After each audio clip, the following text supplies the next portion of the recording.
चीज़ें देख ली हैं हमने। पहले तो सबस्ट्रेट याद की, उसके बाद इसके एंजाइम्स को देखा हमने, कैलकुलेशन की एनर्जी की कितनी है वो इंटरव्यू में करवाऊंगी।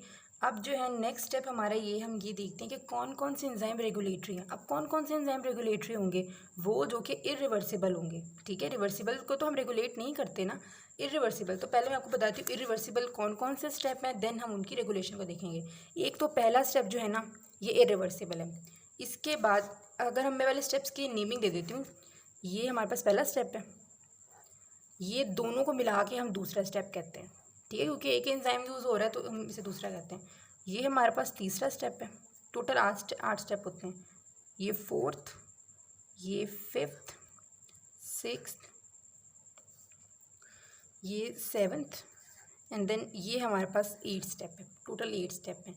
तो पहला स्टेप, तीसरा स्टेप और चौथा स्टेप ये हमारे पास है इरिवर्सिबल, इन्हीं की हमने रेगुलेशन देखनी है। और बाकी हमारे पास क्या है, रिवर्सिबल। तो मैं इनको रिवर्सिबल शो करवा देती हूँ। ये मैंने रिवर्सिबल बना दिया, सबको रिवर्सिबल है ये सब। ये हो गया, सही है, ये सारे रिवर्सिबल स्टेप्स हैं।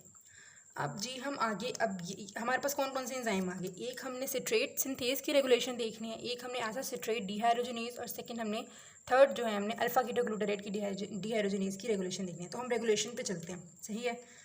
पहले जी हम ये देखते हैं, आपने ना जनरल रूल याद रख लेना है। एक तो सबस्ट्रेट की अवेलेबिलिटी अगर ज़्यादा होगी तो रिएक्शन में फॉरवर्ड प्रोसीड करना होता है। दूसरा, प्रोडक्ट अगर ज़्यादा हो जाएंगे तो रिएक्शन को ऑटोमेटिकली इनहिबिट होना पड़ेगा।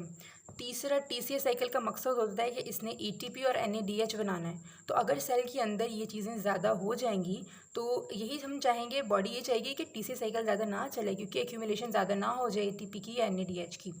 अच्छा, इसके अलावा अगर एनर्जी का लेवल कम हो जाए, जैसे कि एडीपी ज़्यादा बन जाए, मतलब एटीपी एडीपी के अंदर कन्वर्ट होती है ना, तो अगर एडीपी का लेवल ज़्यादा हो जाए तो बॉडी चाहेगी कि एटीपी ज़्यादा बने, तो ये साइकिल फॉरवर्ड प्रोसीड होगा। तो आपने इन 4 चीज़ों को अपने माइंड के अंदर रखना है, तब आप जो है ना रेगुलेशन की तरफ प्रॉपर चलते हैं। पहले हम सिट्रेट सिंथेज की देख रहे थे। तो यहाँ पर सिट्रेट सिंथेज को एक चीज़ जो है ना एक्टिवेट करती है, और 4 चीज़ें बेचारे को जो है ना वो कर देती हैं इनहिबिट। ठीक है, 4 चीज़ें आ जाती हैं। अगर एक उसको कर रही है एक्टिवेट, तो 4 जो है ना फिर उसे डीमोटिवेट भी करने आ गई हैं। यहाँ पे एडीपी पहले आती है। अगर बॉडी के अंदर एनर्जी का लेवल कम है तो बॉडी ये चाहेगी टीसी साइकिल चले, तो ये इसको स्टिमुलेट करती है। ये मैंने अगर इसी कलर एंजाइम के कलर वाले से यहाँ पर बनाया है ना, ये क्लिप सा, तो इसका मतलब है कि स्टिमुलेट कर रही है। और रेड का मतलब, रेड तो वैसे ही खतरे का निशान है, तो मतलब ये इनहिबिट कर रही है। तो पहले एटीपी, यानी कि एनर्जी का लेवल बहुत ज़्यादा हो जाए, वो इनहिबिट करेगी। दूसरा, अगर बॉडी के अंदर एनएडीएच का लेवल, ये मैंने रूल पहले ही बताया था कि अगर एटीपी एनएडीएच ज़्यादा हुए तो इनहिबिट होंगे, ये दोनों चीज़ें। इसके अलावा प्रोडक्ट ज़्यादा हो गया, वो मैंने बताया था कि अगर प्रोडक्ट ज़्यादा हो जाएगा ना तो वो भी इनहिबिट करेगा। एक तो इस प्रोडक्ट ने, और दूसरा पता नहीं कहाँ से जो है ना ये सक्सिनाइल कोए आ गया।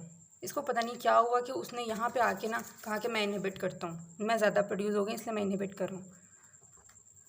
तो सक्सिनाइल कोए, तो यहाँ पे 4 चीज़ें आ गई, ATP, NADH, citrate and succinyl कोए।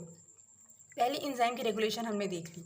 इसके बाद नेक्स्ट हमारा कौन सा टारगेट है, आइसोसिट्रेट डिहाइड्रोजिनेज। तो यहाँ पे ये जो दोनों डिहाइड्रोजिनेज है ना, एक तो इनके लिए आपने बात लाजमी याद रखनी है कि यहाँ पे कैल्शियम जो है ना इनको आके एक्टिवेट करता है। कैल्शियम आके क्यों एक्टिवेट करता है, कैल्शियम इसलिए आके एक्टिवेट करता है क्योंकि जब स्केलेटल मसल्स के अंदर कैल्शियम का लेवल इंडिकेट करता है ना कि मसल ने कंट्रैक्ट करना है, जब कंट्रैक्शन होनी होती है तो कैल्शियम रिलीज़ होता है। तो जब कंट्रैक्शन होनी है तो एनर्जी ज़्यादा चाहिए, रिक्वायरमेंट ज़्यादा हो जाएगी, तो ये यहीं से हमें एटीपी मिलेगा।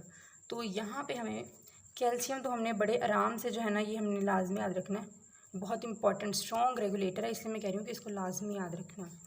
यहाँ पे भी जो है ना कैल्शियम को आपने याद रखना है कि इसको एक्टिवेट कर रहा है। उसके बाद इनहिबिट कौन सी चीज़ें कर रही हैं, तो ऊपर वाली जो है ना ये तो मासूम सी की जो बेचारी क्या कहते हैं उसको, एटीपी ज़्यादा हो गई है तो उसकी अहमियत जो है कम हो गई है, वो फिर इनहिबिट करने पर आ जाती है। ठीक है, एटीपी इनहिबिट कर रही है और एडीपी जो है ना वो इसको एक्टिवेट कर रही है, सही है, जैसे पहले एडीपी कर रहा था। तो एडीपी एक्टिवेट और एटीपी इनहिबिट। उसके बाद थर्ड हमारे पास अल्फा कीटोग्लूटारेट कैल्शियम, तो हमें पहले ही क्रिस्टल क्लियर है कि ये ऐसे ही है। उसके बाद जो है ना एनएडीएच का लेवल अगर ज़्यादा हो जाए, सही है, ऊपर एटीपी और एडीपी ने काम कर दिया था इसलिए नीचे एटीपी नहीं आएगी, यहाँ पे एनएडीएच, NADH जो है ना इसको इनहिबिट करेगा। और एक और चीज़ कि यहाँ पे जो प्रोडक्ट बन रहा है ना, जिससे पहले प्रोडक्ट ने सिट्रेट ने इनहिबिट किया था, यहाँ पे सक्सिनाइल कोए जो है ना इसको जाके इनहिबिट करेगा। ठीक है, इस जगह पे इसको जाके इनहिबिट कर लेगा। तो हमारे तीनों एंजाइम की जो है ना रेगुलेशन अच्छे से हो गई है।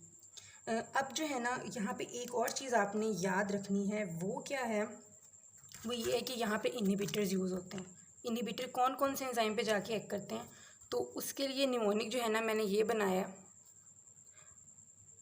मतलब मैंने सुना है कहीं से, फैम AKS, बस आपने ये याद रखना ना, फैम AKS। अब ये फैम क्या है और AKS क्या है? फैम जो है ना एक्चुअली इनहिबिटर के नाम है जिन्होंने इनहिबिट करना है, और AKS जो है ना सबस्ट्रेट के नाम है, सॉरी इंजाइम्स के नाम है। ठीक है, जिस इंजाइम को इनहिबिट करना है ना उसके लिए ये बताए हुए हैं इनहिबिटर। F से जो है ना फ्लोरो एसीटेट बनता है। ठीक है, फ्लोरो एसीटेट। A से आर्सिनाइट बनता है। M से मेलोनेट बनता है। ठीक है, ये हमारे पास क्या आ गए, इनहिबिटर्स। और यहाँ पे हमारे पास क्या है, इंजाइम्स। कौन कौन से इंजाइम्स हैं हमारे पास? A से अकॉनिटेज, ये वाला ग्रीन कलर का जो आपको नज़र आ रहा है, अकॉनिटेज। K से एक ही है, अल्फ़ा कीटोग्लूटारेट। ठीक है, और S से हमारे पास क्या बनता है, सक्सिनेट डिहाइड्रोजिनेज।